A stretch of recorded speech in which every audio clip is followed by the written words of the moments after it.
you're going to Disneyland. Congratulations. You're going to have so much fun. I'm telling you, it's going to be a very fun, magical experience. I mean, it is the happiest place on earth, and you're going to be creating so many memories with just how fun the park is. I'm telling you, whether you're going by yourself, with your friends, with your boyfriend, with your family, you're going to have so much fun.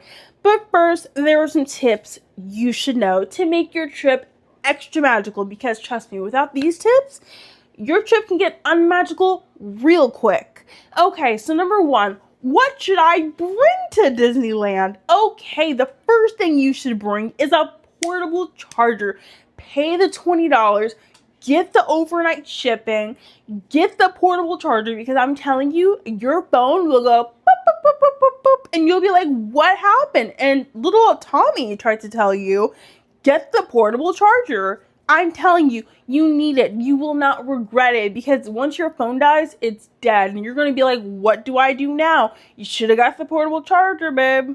You should have got it. So I recommend the portable charger. Now the next thing is sunscreen. I feel like everybody knows this, especially if you're going there during the summer month. You don't want to get burnt.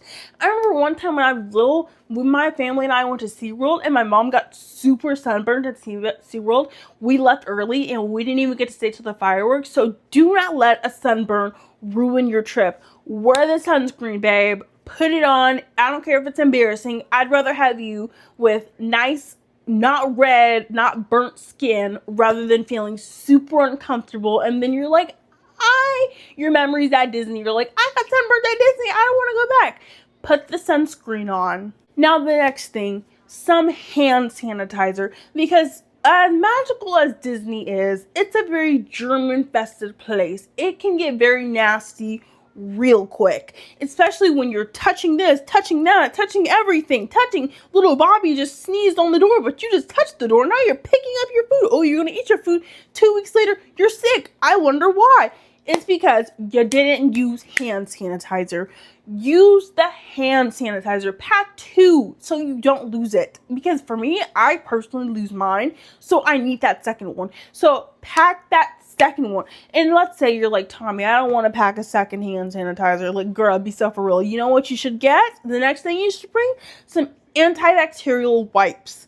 Wipe your hands off, wipe the tables off, because trust me, some things at Disney can get very sticky. I'm talking ice cream, I'm talking wings, I'm talking milkshakes. It can get very, very, very sticky, and you're going to be like, oh, I gotta rush to a bathroom. But then, like, let's say the bathroom line's really long, or everybody's using the sink, you're gonna be like, oh, this is horrible. So just get the wipes. Get the wipes, wipe your hands off. It's gonna be fine. Now the next thing, bring a water bottle or bring a water. If you have a stroller, I recommend just like a bag like with like 5 or 6 waters in it. That's what my family did for our Christmas trip. So we all had a water, and that was super nice. We could just drink water. But if not, if you're just having like a backpack on you, I recommend just get like, I personally, when I went to Disneyland in February, I went with a backpack and I brought like a 30-ounce smart water, and it fit in my bag and it was super chill. But I understand not everybody wants to carry that, so I do recommend a water bottle. But if you're like, hey, I want to pay the $5, $7 for water, do you, boo?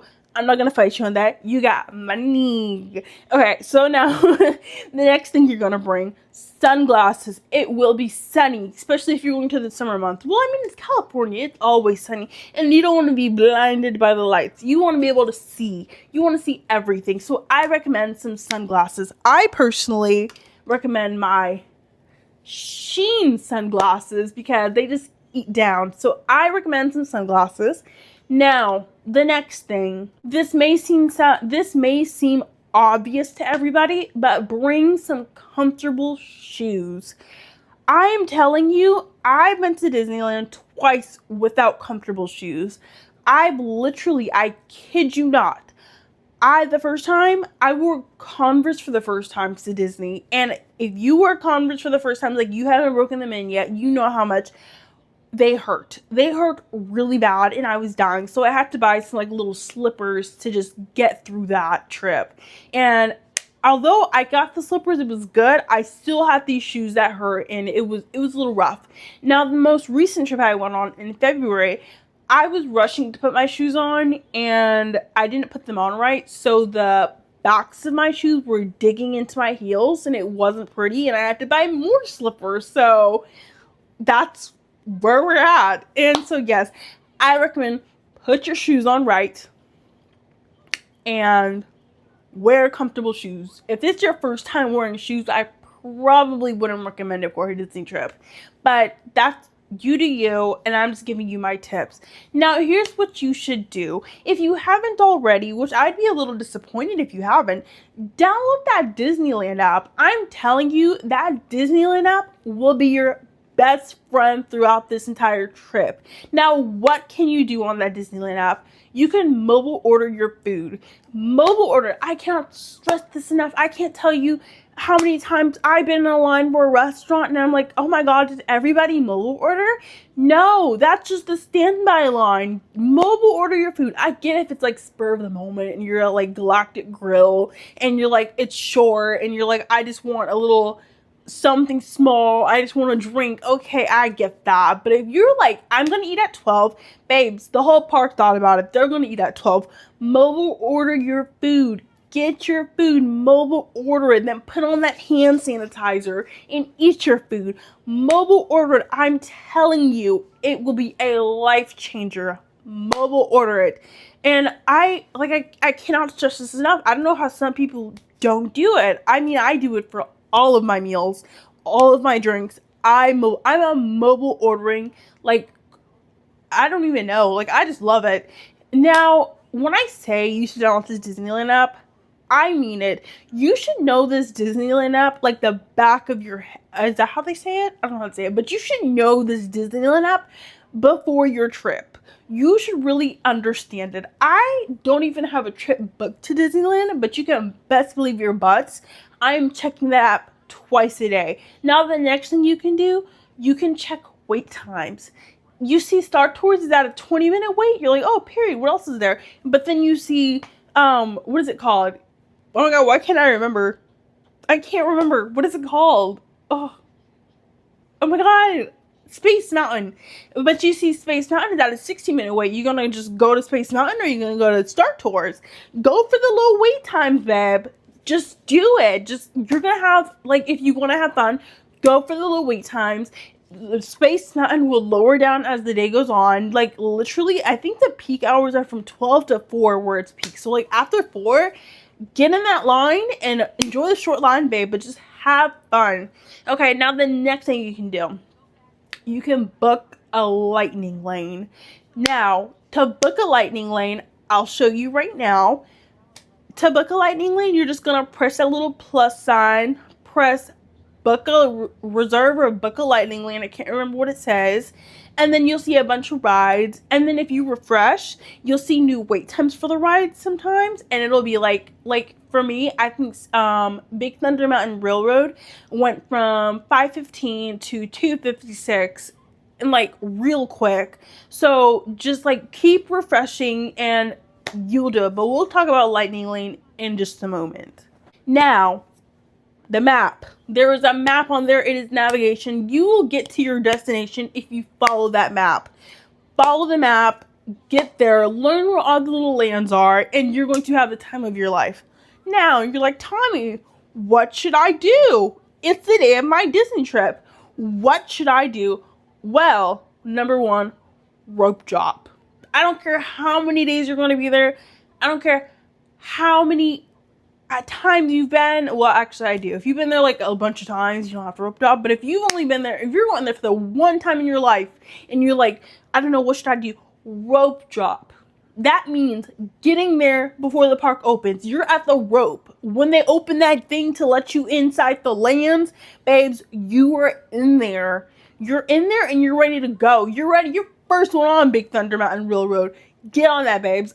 I do what Fresh Bake calls rope dropping the rope drop. You show up before the gates even open, before security even opens. You go for it. Like, that's what I'm on. So if you are seriously like, let's do it, do it. Do it. You will not regret it. Okay, you may be a little tired, but just do it. Okay, how many days should you go? I personally always recommend 3 days because I feel like that's when you'll get the most out of it. But of course, not everybody has that luxury and they can only go for 1 day. So what I recommend is if you go 1 day, get the park hopper. Actually, even if you go 3 days, I recommend the park hopper. I recommend getting it to get the most out of your rides. I went for 3 days, had a park hopper in November, and got on 20 rides. I feel like that's a good number. So I literally feel like, and you know, Christmas time is like horrible. There's so many people. I went the week of Thanksgiving. So like, you know, it's going to be crazy. So I recommend get the park hopper. I can see if you're like going there on a random Wednesday in March, I'd be like, okay, maybe you don't need the park hopper. But if you're going there during summer, spring break, or like Christmas time, get the park hopper. Now the next thing, should I get Lightning Lane? That depends. Again, if you're going on a random Wednesday in March, I would not recommend getting the Lightning Lane because I'm sure the wait times are going to be pretty low. But if you're going for like spring break, Thanksgiving week, or if you're going on like, I don't know, like just something small, like, or something big, like a big holiday, spring break, you know, I recommend the Lightning Lane. It will save your life. I know it's like some days it's $36, some days it's $40, but I'm telling you, get it. Get it. You will not regret it. It's a lifesaver, especially if you're only going there for like once in a lifetime trip. Get the Lightning Lane. I promise you, you will not regret it. And if you regret it, punch me in the face. Actually, don't do that because I'm still developing. So yes, just please get the Lightning Lane. Now, something I wanted to mention, with park hopping, there is a new restriction starting June 9th where there will no longer be a time limit. But if you are going from now to June 9th, there is a time restriction on when you can park hop. You can park hop anytime after 11. And park hopping basically just means going to one or more parks. Well, one or more parks in a day. So you can go to Disneyland, DCA, Disneyland, DCA, DCA to Disneyland. You know, just go back and forth as many times as you want, and it's a ball. Literally, I recommend park hopping whenever you feel like it, or whenever Disneyland seems a little busy, just go to DCA. Oh, DCA seems a little busy, just go to Disneyland. But there is a 30-minute cooldown, so once you like swipe in at DCA, you have to stay there for 30 minutes before you can go swipe into Disneyland, just for fraud protection reasons. You know how it is. So I personally do recommend that. Okay, and then Lightning Lane. Now, Lightning Lane is its own thing. In case I didn't mention it and you don't know what Lightning Lane is, it's like a fast pass. It's like it gets you to the line. You pay anywhere between $36 to $40, depending on the day, depending on how busy it is. And basically what it is you like, as I showed before, you book rides. And you can only book one at a time, or 3 ways to go about this. If it hits 2 hours, you can book another ride. So say I booked Tiana's Bayou Adventure at 10 a.m. and it's at 10 a.m. but it's 8 o'clock in the morning. It's 8 o'clock, but I book it for 10. By the time it is 10 a.m., I can book another ride. That's called stacking Lightning Lanes, you know? So, or maybe a better way I could have explained this is, let's say it's 12 and I booked Grizzly River Run for 3 o'clock. Once it hits 2, I can book another ride, so I stack on another Lightning Lane, and bam, I have 2 rides that I can ride. So riding Monsters Inc. So period. Yeah, fun. Lots of fun. Okay, so another thing that I recommend, ride Monsters Inc. It is going away soon, and it is good. It is super good. It's a great ride. One of my favorite rides. I personally like it because there was once a ride called Superstar Limo, and it still has traces of Superstar Limo. So I personally recommend that. And yeah, so that's that. My recommendations for Disneyland, which you should definitely do. Ride Mickey and Minnie's Underground Railroad. You have to do it. It's a for everybody ride. It's so fun. It's my favorite ride at Disneyland. It's a lot of fun. You have to do it. I just can't get enough of it. It's so cute. I'm not going to spoil the ride for you.